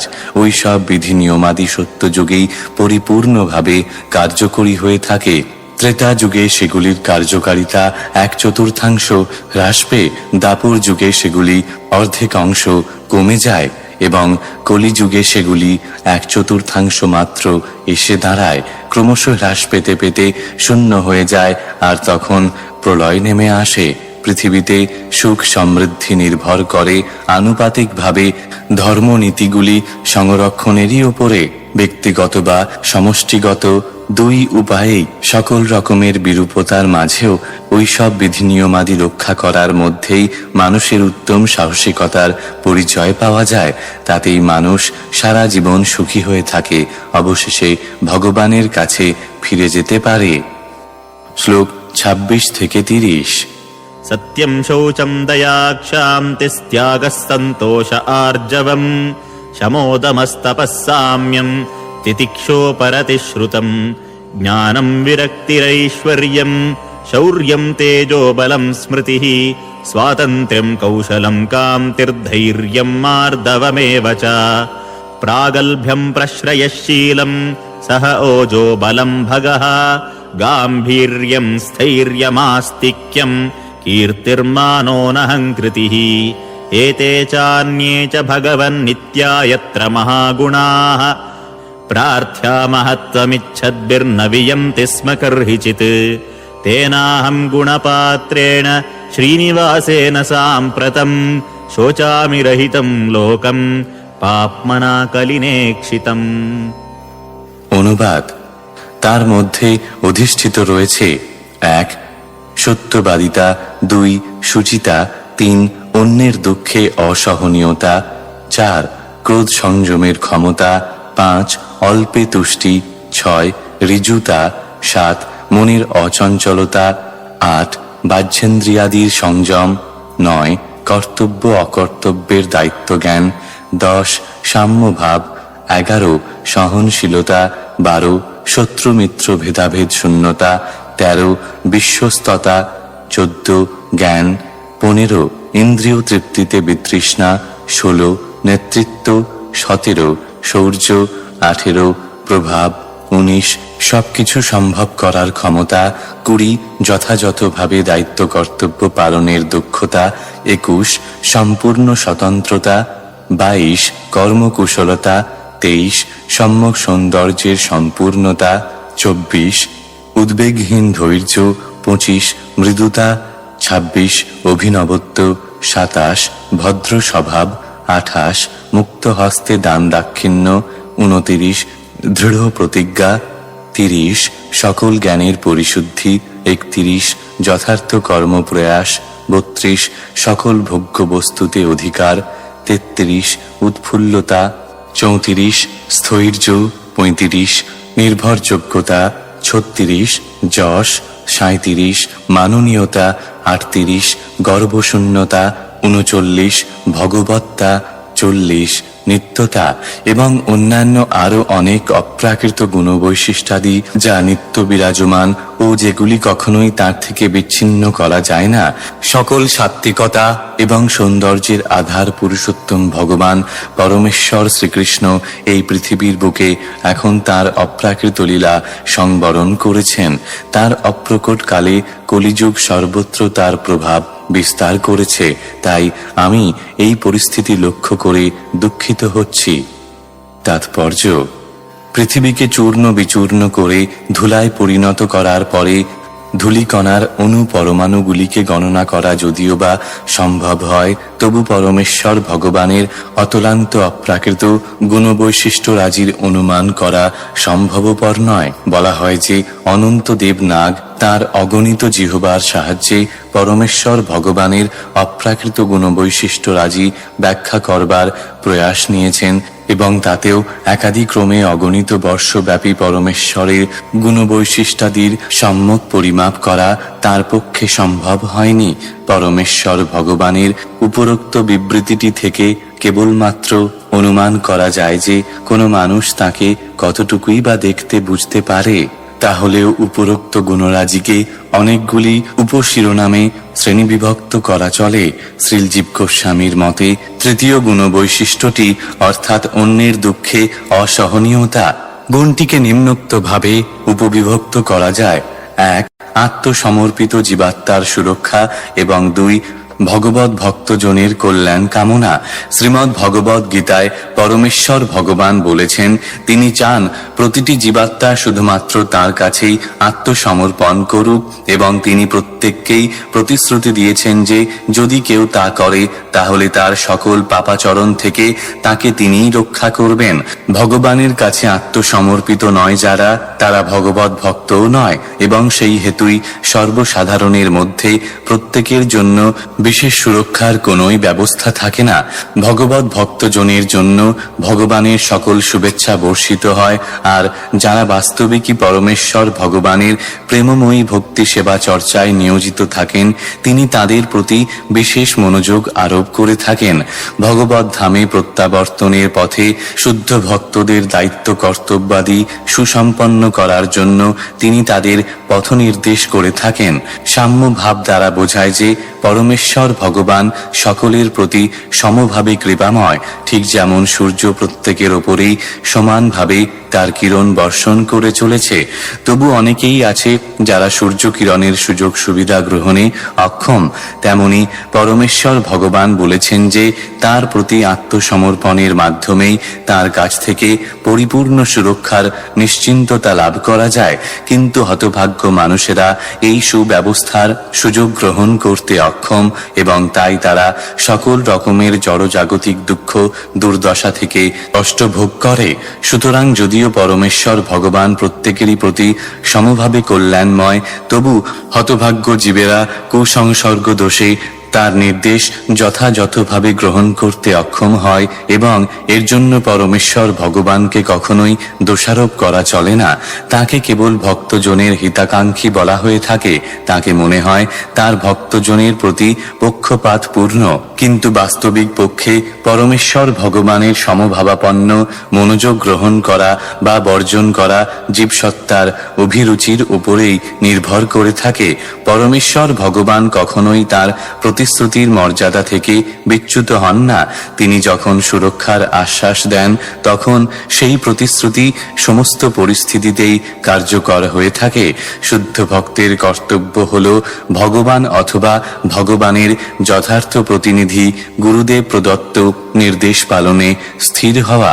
পরমেশ্বর ভগবান কিংবা পরমেশ্বর ভগবানের যথার্থ প্রতিনিধি যিনি পারমার্থিক দীক্ষা গুরু শুদ্ধ ভক্তের উপরে যে কর্তব্য পালনের দায়িত্ব দিয়ে থাকেন তা সুসম্পন্ন করাই শুদ্ধ ভগবত ভক্তের কাজ। বাকিটা পরমেশ্বর ভগবানের দ্বারাই নির্বিঘ্নে সুসম্পন্ন হয়ে থাকে। পরমেশ্বর ভগবানের দায়িত্ব অতুলনীয়। ভগবানের কোনো দায়িত্ব নেই, যেহেতু তাঁর সকল সকল কাজই তার বিভিন্ন কর্মরত শক্তিরাজির দ্বারাই সাধিত হয়ে থাকে, কিন্তু তবুও তিনি তার অপ্রাকৃত লীলা অভিনয়াদির বিভিন্ন ভূমিকা উপস্থাপনের ক্ষেত্রে স্বতঃস্ফূর্তভাবে কিছু দায়িত্ব গ্রহণ করে থাকেন। বালক রূপে তিনি গোপবালকের ভূমিকায় লীলা করেছেন। নন্দ মহারাজের পুত্র হয়ে তিনি যথাযথভাবে সব কর্তব্য পালন করতেন। সেইভাবেই যখন তিনি মহারাজ বসুদেবের পুত্র রূপে এক ক্ষত্রিয়ের ভূমিকায় লীলা প্রদর্শন করছিলেন, তখন তিনি রণকৌশলে উদ্দীপ্ত ক্ষত্রিয়ের সমস্ত দক্ষতাই দেখিয়েছিলেন। অধিকাংশ ক্ষেত্রেই ক্ষত্রিয় রাজাকে যুদ্ধ বা অপহরণ করে স্ত্রীলাভ করতে হতো। কোন ক্ষত্রিয়ের পক্ষে এই ধরনের আচরণ প্রশংসাযোগ্য, যেহেতু ক্ষত্রিয় মাত্রই অবশ্যই তার ভাবী স্ত্রীকে তার নিজের শৌর্যের পরিচয় দেবে, যাতে কোনো ক্ষত্রিয়ের কন্যা দেখতে পায় যে তার ভাবী পতি কতখানি শৌর্য বীর্য সম্পন্ন। পুরুষোত্তম ভগবান শ্রীরামচন্দ্র তার বিবাহের সময় এই ধরনের শৌর্য ভাবের প্রদর্শন করেছিলেন। তিনি সর্বাপেক্ষা কঠিন হরধনু ভঙ্গ করেন এবং সর্ব ঐশ্বর্যের জননী সীতা দেবীর পানি গ্রহণ করেন। ক্ষত্রিয় তেজস্বী তার অতি প্রকাশ দেখা যায় বিবাহ উৎসবাদির মধ্যে, এবং ওই ধরনের সংগ্রামের মধ্যে খারাপ কিছুই নেই। পরমেশ্বর ভগবান শ্রীকৃষ্ণ ওই ধরনের কর্তব্যভার পালন করেছিলেন সম্মুখভাবে। কারণ তার যদিও 16 সহস্রেরও বেশি স্ত্রী ছিলেন, তবুও প্রত্যেকটি ক্ষেত্রেই তিনি শৌর্যবান ক্ষত্রিয়ের মতোই লড়াই করে স্ত্রী লাভ করেন। 16,000 স্ত্রী লাভ করার জন্য 16,000 বার সংগ্রাম করা একমাত্র পরম পুরুষোত্তম ভগবান শ্রীকৃষ্ণের পক্ষেই সম্ভবপর। তার বিভিন্ন অপ্রাকৃত লীলার প্রতিটি কাজের মধ্যেই তিনি এইভাবেই সম্যক দায়িত্ব সচেতনতার স্বাক্ষর রেখেছেন। 14তম গুণবৈশিষ্ট্য যে জ্ঞান, তাকে আবার পঞ্চবিধ উপবিভাগে বিভক্ত করা যেতে পারে, যথা 1 বুদ্ধিমত্তা, 2 কৃতজ্ঞতা, 3 দেশ কাল পাত্রভেদে পরিস্থিতির বিচার বিচক্ষণতা, 4 সর্ববিষয়ে সম্যক জ্ঞান এবং 5 আত্মজ্ঞান। শুধু নির্বোধ মূর্খেরাই তাদের হিতৈষীদের প্রতি অকৃতজ্ঞ হয়ে থাকে। অবশ্য ভগবান স্বয়ং সম্পূর্ণ হওয়ার ফলে তার স্বীয় অস্তিত্ব ব্যতীত আর কারো কাছ থেকে কোনো কিছু লাভের প্রত্যাশা করেন না। তবু তার অনন্য ভক্ত যখন তার সেবা করেন, তখন তিনি উপকৃত বোধ করেন। ভগবান তার ভক্তের সরল অহেতুকী নিঃশর্ত ভক্তির জন্য তার প্রতি কৃতজ্ঞতা অনুভব করেন এবং তার সেবা করে প্রতিদান দেওয়ার চেষ্টা করেন। যদিও ভক্তের হৃদয়েও এই প্রকার কোনো রকম প্রতিদানের প্রত্যাশা থাকে না, ভক্তের কাছে ভগবানের অপ্রাকৃত সেবাই তার অপ্রাকৃত লাভ, এবং তাই ভগবানের কাছ থেকে আর কোনো কিছুই ভক্তের প্রত্যাশা করার থাকে না। বৈদিক সূত্র সর্বং খলবিদং ব্রহ্ম থেকে জানা যায় যে জড় আকাশ যেমন জড় জগতের সর্বত্র অবস্থিত, ভগবানের দেহ নির্গত রশ্মি ছটা ব্রহ্মজ্যোতিও তেমনি সবকিছুরই অন্তরে এবং বাহিরে পরিব্যাপ্ত, এবং তাই তিনি সর্বজ্ঞ। ভগবানের সৌন্দর্যের এমন কতকগুলি অসামান্য বৈশিষ্ট্য রয়েছে যা তাকে অন্য সমস্ত জীব থেকে স্বতন্ত্র রাখে, এবং সর্বোপরি তার সৌন্দর্যের এমন কতকগুলি অসাধারণ আকর্ষণীয় বৈশিষ্ট্য রয়েছে যা ভগবানের অনন্য সুন্দর সৃষ্টি শ্রীমতী রাধারানীরও চিত্ত আকর্ষণ করে। এই জন্য তার আর এক নাম মদনমোহন, অর্থাৎ যিনি কামদেব মদনের মনকেও মোহিত করেন। শ্রীলজীব গোস্বামী পুঙ্খানুপুঙ্খভাবে শ্রী ভগবানের অন্যান্য অপ্রাকৃত গুণাবলীর বিশ্লেষণ করেছেন, এবং তিনি প্রতিপন্ন করেছেন যে শ্রীকৃষ্ণ হচ্ছেন সম্যক পরম পুরুষোত্তম ভগবান। তার অচিন্ত শক্তির প্রভাবে তিনি সর্বশক্তিমান, এবং তাই তিনি যোগেশ্বর অর্থাৎ সকল যোগশক্তির পরম প্রভু। তার নিত্য শাশ্বত রূপ সৎ, চিত এবং আনন্দময়। অভক্ত শ্রেণীর লোকেরা তার চিন্ময় জ্ঞানের অসামান্য গতিষ্ণু প্রকৃতি হৃদয়ঙ্গম করতে পারে না, কারণ তারা তার নিত্য জ্ঞানময় রূপ পর্যন্ত পৌঁছেই সন্তুষ্ট হয়ে যায়। সমস্ত মহাত্মারাই তার সমপর্যায়ের জ্ঞান লাভের আকাঙ্ক্ষা করেন। তার অর্থ হচ্ছে, এছাড়া আর সমস্ত জ্ঞানী নিত্য অসম্পূর্ণ, পরিবর্তন সাপেক্ষ এবং পরিমাপযোগ্য। সেক্ষেত্রে ভগবত তত্ত্বজ্ঞান নিত্য দৃঢ়বদ্ধ এবং অতলান্ত। শ্রীমদ্ ভাগবতে শ্রীল সুত গোস্বামী প্রতিপন্ন করেছেন যে দ্বারকার অধিবাসীরা যদিও তাকে প্রতিদিন দর্শন করতেন, কিন্তু তা সত্ত্বেও তারা বারবার তাকে দেখার জন্য আকুল হয়ে থাকতেন। জীবেরা পরমেশ্বর ভগবানের গুণাবলী তাদের জীবনের চরম লক্ষ্য বলে উপলব্ধি করতে পারে, কিন্তু তারা কখনো তার সমপর্যায় ভুক্ত হতে পারে না। এই জড়জগৎ মহত্তত্ত্ব থেকে প্রকাশিত, যা কারণ সমুদ্রে শায়িত যোগনিদ্রায় নিদ্রিত ভগবানের স্বপ্ন সদৃশ, কিন্তু তা সত্ত্বেও সমগ্র সৃষ্টি বাস্তব বলে প্রতিভাত হয়। অর্থাৎ ভগবানের স্বপ্ন বাস্তবতার অভিব্যক্তি, তাই সবকিছুই তার অপ্রাকৃত নিয়ন্ত্রণের অধীন। তাই যখনই যেখানে তিনি প্রকাশিত হন, সেখানেই তিনি তার পূর্ণরূপে নিজেকে প্রকাশিত করেন। পূর্বোক্ত গুণাবলীতে বিভূষিত ভগবান সৃষ্টির সমস্ত বিষয় প্রতিপালন করেন এবং তার মাধ্যমে তিনি তার হস্তে নিহত তার শত্রুদেরও মুক্তি দান করেন। তিনি সর্বোচ্চ স্তরের মুক্তাত্মার কাছেও সর্বাকর্ষক এবং তাই তিনি ব্রহ্মা এবং দেবাদিদেব মহাদেবেরও পূজ্য। এমনকি পুরুষ অবতার রূপেও তিনি সৃষ্টিমূলক শক্তির ঈশ্বর। যারা সৃষ্টি শক্তি তারই নির্দেশনায় কার্য করে, সেই কথা শ্রীমদ্ ভগবদ গীতায় অধ্যায় 9 শ্লোক 10 প্রতিপন্ন হয়েছে। তিনি সর্বতোভাবে জড়াশক্তির নিয়ন্তা এবং অনন্ত কোটি ব্রহ্মাণ্ডে জড়াশক্তি নিয়ন্ত্রণ করার জন্য সমস্ত ব্রহ্মাণ্ড মণ্ডলীতে তিনি অসংখ্য অবতারের কারণ। একটি মাত্র ব্রহ্মাণ্ডেই 5 লক্ষেরও অধিক মনুরূপে তিনি অবতীর্ণ হন। এছাড়া তো আরো অনেক অবতার রয়েছে মহত্তত্ত্বের অতীত চিন্ময় জগতে। অবশ্য তার অবতরণের কোনো প্রশ্নই ওঠে না, কিন্তু বিভিন্ন বৈকুণ্ঠে তিনি বহুরূপে নিজেকে বিস্তার করেন। মহত্তত্ত্বের অন্তর্গত যে অসংখ্য ব্রহ্মাণ্ড রয়েছে, চিৎজগতে অন্তত তার থেকে 3 গুণ বেশি বৈকুণ্ঠ লোক রয়েছে। সেখানে সমস্ত নারায়ণ রূপ বাসুদেবের বিস্তার, এবং তাই তিনি একাধারে বাসুদেব, নারায়ণ এবং শ্রীকৃষ্ণ। তিনি একই রূপে শ্রীকৃষ্ণ গোবিন্দ হরে মুরারে, হে নাথ নারায়ণ বাসুদেব। তাই তার গুণাবলীর পরিমাপ কেউ করতে পারে না, তা তিনি যতই মহৎ হন না কেন। শ্লোক 31 आत्मानं चानुशोचामि भवन्तं चामरोत्तमं देवान् पितॄन् ऋषीन् साधून् सर्वान् वर्णांस्तथाश्रमान्। অনুবাদ: হে দেব শ্রেষ্ঠ, তোমার এবং আমার নিজের এবং সকল দেবতা, ঋষি, পিতৃলোকবাসী, ভগবত ভক্তজন এবং মানব সমাজের বর্ণ ও আশ্রম প্রথার অনুসরণকারী সকলের অবস্থা বিবেচনা করে আমি শোক করছি। তাৎপর্য: মানব সমাজের পূর্ণতা সম্পাদন করার জন্য মানুষ, দেবতা, ঋষি, পিতৃলোকের অধিবাসী এবং ভগবত ভক্ত সাধুজনের পরস্পরের মধ্যে সহযোগিতা এবং বর্ণ ও আশ্রম ব্যবস্থার বিজ্ঞানসম্মত আচরণের ব্যবস্থা রয়েছে। দেবতাদের সঙ্গে সম্পর্কিত ঋষিদের অভিজ্ঞতা দ্বারা পরিচালিত বিজ্ঞানসম্মত বর্ণাশ্রম ব্যবস্থার মাধ্যমেই পশু জীবন এবং মনুষ্য জীবনের পার্থক্য সূচিত হয়, এবং তা ক্রমে ক্রমে মানুষকে পরম নিত্য সত্য পরমেশ্বর ভগবান শ্রীকৃষ্ণের সঙ্গে তাদের নিত্য সম্পর্ক পুনঃপ্রতিষ্ঠার সর্বোচ্চ স্তরে উন্নীত করে। ভগবত প্রবর্তিত বর্ণাশ্রম ধর্ম, যার একমাত্র উদ্দেশ্য হচ্ছে পাশবিক চেতনাকে দিব্য চেতনায় উন্নীত করা, তা যখন অজ্ঞানতার ব্যাপকতার ফলে ভেঙে পড়ে, তখন জীবনের শান্তি এবং সমৃদ্ধির সামগ্রিক সুব্যবস্থাটি অচিরেই বিধ্বস্ত হয়ে যায়।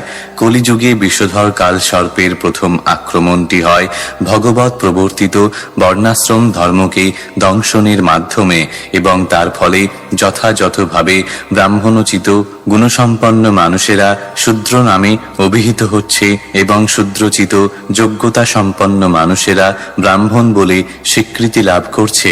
আর এই সবই ঘটছে মিথ্যা জন্মগত অধিকারের দাবিতে। জন্মগত দাবির ভিত্তিতে ব্রাহ্মণ হওয়া মোটেই সমীচীন নয়, যদিও তা ব্রাহ্মণত্ব লাভের অন্যতম একটি যোগ্যতা হতে পারে। কিন্তু ব্রাহ্মণের প্রকৃত গুণ হচ্ছে মন এবং ইন্দ্রিয়াদি সংযত করা এবং সহনশীলতা, সরলতা, শুচিতা, জ্ঞান, সততা, বৈদিক জ্ঞানের প্রতি শ্রদ্ধা ও বিশ্বাসের অনুশীলন। বর্তমান যুগে আবশ্যকীয় গুণগত যোগ্যতাগুলি বিবেচনা করা হচ্ছে না এবং মিথ্যা জন্মগত অধিকারের দাবি রামচরিত মানসের রচয়িতা এক দক্ষ সুকবির দ্বারাও সমর্থিত হচ্ছে। কলির প্রভাবে এই সবই হচ্ছে। তাই গাভীরূপে ধরণী দেবী শোচনীয় অবস্থার জন্য শোক করেছিলেন। শ্লোক 32-33। ব্রহ্মাদयो বহুতিথম यदपाङ्गमोक्षकामास्तपः समचरन् भगवत्प्रपन्नाः साश्रीस्ववासमरविन्दवनं विहाय यत्पादसौभगमलं भजतेऽनुरक्ता तस्याहमब्जकुलिशाङ्कुशकेतुकेतैः श्रीमत्पदैर्भगवतः समलङ्कृताङ्गी त्रीनत्यरोच उपलभ्य ततो विभूतिं लोकान् समाम्यसृजदुत्स्मयतीं तदन्ते। অনুবাদ: ব্রহ্মা প্রমুখ দেবতারা ভগবানের শরণাগত হওয়া সত্ত্বেও যে লক্ষ্মী দেবীর কিঞ্চিত করুণা কটাক্ষ লাভের আশায় বহুকাল তপস্যা করেছিলেন, সেই লক্ষ্মী দেবী তার নিবাসস্থল পদ্মবন পরিত্যাগ করে অত্যন্ত অনুরাগ সহকারে যে শ্রীকৃষ্ণের নির্মল চরণ কমলের সৌন্দর্য নিরন্তর সেবা করেন, সেই ভগবান শ্রীকৃষ্ণের ধ্বজ, বজ্র, অঙ্কুশ ও পদ্ম আদি চিহ্নে চিহ্নিত শ্রীচরণের দ্বারা আমি সম্যক রূপে অলঙ্কৃত হয়েছিলাম। তখন স্ত্রীলোকের সমস্ত সৌন্দর্যই আমার সৌন্দর্যের কাছে পরাজিত হয়েছিল, কেননা আমি তখন ভগবানের কাছ থেকে বিভূতি লাভ করেছিলাম। তারপর যখন সেই বিভূতি নাশের সময় উপস্থিত হলো, তখন আমার বড় গর্ব হলো। বোধহয় সেই গর্ব খর্ব করার জন্যই ভগবান আমাকে ত্যাগ করেছেন। তাৎপর্য: পৃথিবীর সৌন্দর্য এবং সমৃদ্ধি ভগবানের কৃপার প্রভাবেই কেবল বর্ধিত হতে পারে, কোনো মানুষের পরিকল্পনার মাধ্যমে নয়।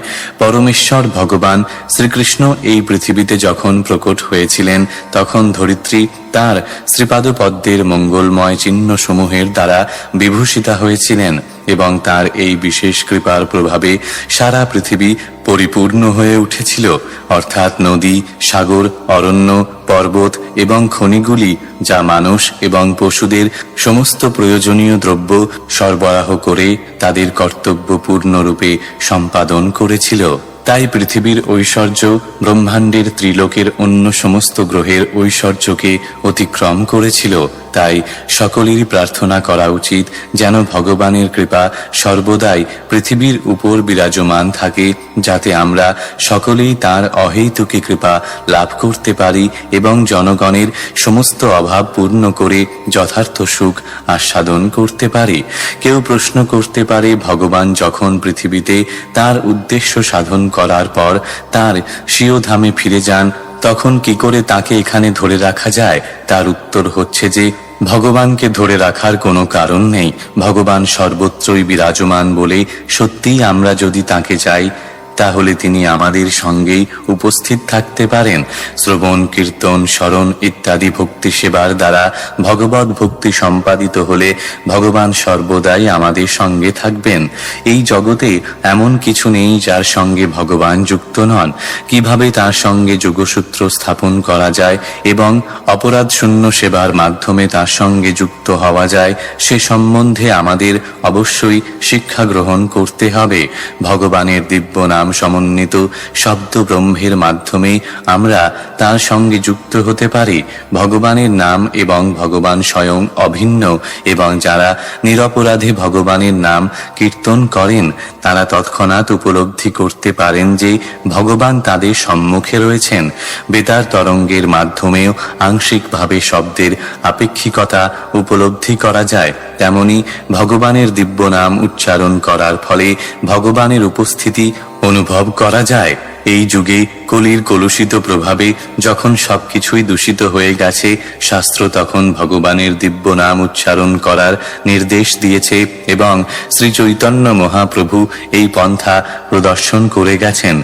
এই দিব্য নাম উচ্চারণের ফলে আমরা তৎক্ষণাৎ জড় জগতের সমস্ত কলুষ থেকে মুক্ত হতে পারি এবং চিন্ময় স্তরে উন্নীত হয়ে ভগবত ধামে ফিরে যেতে পারি। ভগবানের শুদ্ধ নাম কীর্তনকারী ভগবত ভক্ত ভগবানেরই মতো মঙ্গলময় এবং সারা পৃথিবী জুড়ে ভগবানের শুদ্ধ ভক্তমণ্ডলীর আন্দোলনের ফলে অচিরেই পৃথিবীর দুর্দশাগ্রস্ত অবস্থার পরিবর্তন হয়। শুধুই ভগবানের দিব্য নাম সমন্বিত সংকীর্তনের প্রচারের ফলে কলির প্রভাব থেকে সর্বতোভাবে মুক্ত হওয়া যায়। শ্লোক 34। यो वै ममातिभरमासुरवंशराज्ञामक्षौहिणीशतमपानुददात्मतन्त्रः त्वां दुःस्थमूनपदमात्मनि पौरुषेण सम्पादयन् यदुषुरम्यमबिभ्रदङ्गम्। অনুবাদ: হে মূর্তিমান ধর্ম, আমি যখন অসুর বংশীয় রাজাদের শত শত অক্ষহীনী রূপ গুরুভারে আক্রান্ত হয়েছিলাম, তখন ভগবান সেই অসুরদের সংহার করে আমার গুরুভার হরণ করেছিলেন। তেমনি তুমি দুর্দশাগ্রস্ত অবস্থায় যখন দাঁড়াবার ক্ষমতা হারিয়েছিলে, তখন তোমাকে সুস্থ করার জন্য তিনি তার অন্তরঙ্গা শক্তির প্রভাবে যদুকুলে জন্মগ্রহণ করে পরম রমণীয় শরীর ধারণ করেছিলেন। তাৎপর্য: অসুরেরা অন্যের সর্বনাশ করেও তাদেরই ইন্দ্রিয় সুখ ভোগময় জীবনযাপন করতে চায়।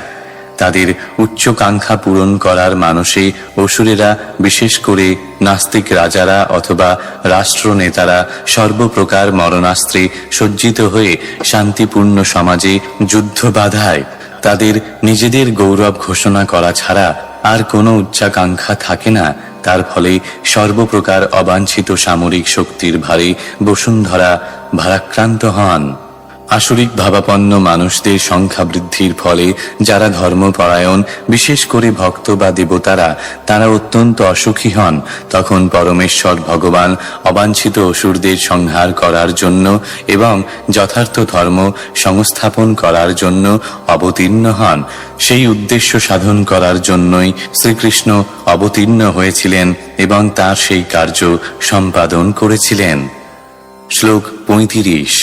कावासहेत विरहं पुरुषोत्तमस्य प्रेमावलोकरुचिरस्मित वल्गुजल्पैः स्थैर्यं समानमहरन्मधुमानिनीनां रोमोत्सवो मम यदङ्घ्रिविटङ्कितायाः।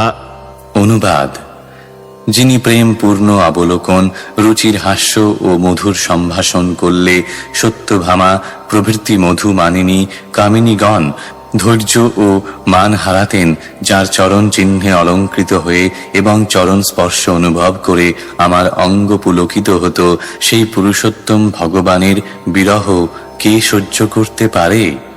তাৎপর্য: ভগবান যখন তাঁর আলোয় অনুপস্থিত থাকতেন, তখন তার সহস্র সহস্র মহিষীর কাছ থেকে তার বিচ্ছিন্ন হওয়ার সম্ভাবনা ছিল, কিন্তু সর্বদাই তার পাদপদ্মে স্পর্শধন্যা ধরিত্রী কখনোই বিরহ অনুভব করতেন না।